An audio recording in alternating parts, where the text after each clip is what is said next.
Installing an upper processor board air baffle.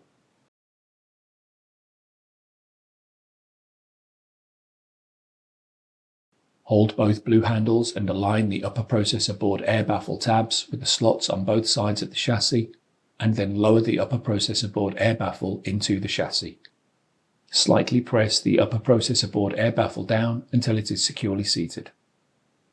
Reconnect all the cables that were removed earlier and route them through the upper processor board air baffle.